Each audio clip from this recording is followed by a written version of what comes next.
অভিষেক বন্দ্যোপাধ্যায় তাহলে এবার কি হাজতবাস হতে চলেছে? অভিষেক বন্দ্যোপাধ্যায়কে এবার হয়তো হেফাজতে নিয়ে জেরা করতে পারেন সিআইডির আধিকারিকরা।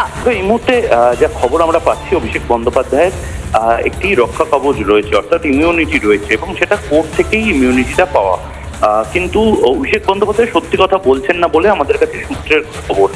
অভিষেক বন্দ্যোপাধ্যায় লাগাতার মিথ্যে কথা বলে যাচ্ছেন, এবং সিআইডি আধিকারিকরাও তারাও পরবর্তী আরেকটি সমন অভিষেক বন্দ্যোপাধ্যায়কে করবেন বলে এই মুহূর্তে আমাদের কাছে সূত্রের খবর রয়েছে। এবং অভিষেক বন্দ্যোপাধ্যায়কে নির্দিষ্টভাবে বলা হয়েছে যে পরবর্তী যে সমন অভিষেক বন্দ্যোপাধ্যায়কে দেওয়া হবে, অর্থাৎ অভিষেক বন্দ্যোপাধ্যায় সমন পাওয়ার পরে 6ই মে এই যে এই রেজলিউশন পাস হয়েছে, অর্থাৎ প্রস্তাবনা গ্রহণ করা হয়েছে, এই যে অরিজিনাল কাগজটা, এই কাগজটা কোথায় ভাই?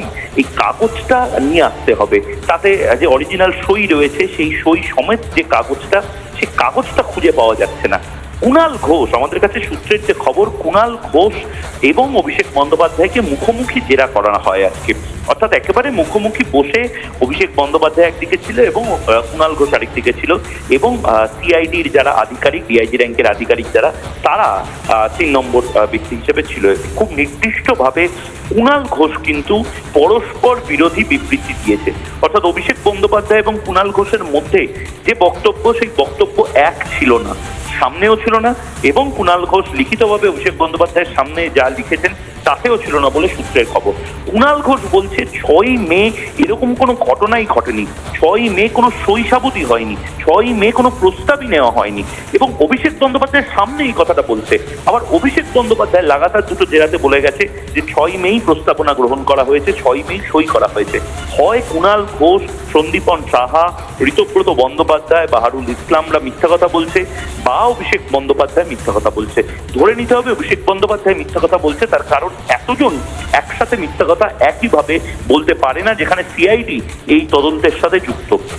2, সিআইডি নির্দিষ্টভাবে যে 13 জনকে জিজ্ঞাসাবাদ করেছিল, তাদের মধ্যে বেশিরভাগই বলেছে যে আমরা জানতামই না যে এই সইটা আসলে প্রস্তাবনার সই, যেখানে শোভনদেব চট্টোপাধ্যায়কে বিরোধী দলনেতা মানা হচ্ছে।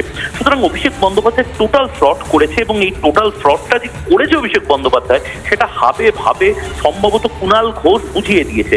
এবং কুণাল ঘোষ অভিষেক বন্দ্যোপাধ্যায়ের যে মুখোমুখি জিজ্ঞাসাবাদ, সেই জিজ্ঞাসাবাদে পরস্পর বিরোধী কন্ট্রাডিক্টরি স্টেটমেন্ট যখন এসেছে, তারপরেই কুণাল ঘোষের বক্তব্য স্যাটিসফ্যাক্টরি বা সন্তোষজনক মনে হলেও অভিষেক বন্দ্যোপাধ্যায়ের কোনো বক্তব্যই সন্তোষজনক মনে হয়নি। এবং ইনফ্যাক্ট এমন একটা পর্যায়ে হয়তো যাচ্ছে ব্যাপারটা, যেখানে তদন্তে কোনো ধরনের কোনো কোঅপারেশন হয়তো সম্পূর্ণভাবে অভিষেক বন্দ্যোপাধ্যায় করছে না বলেই মনে করা হচ্ছে।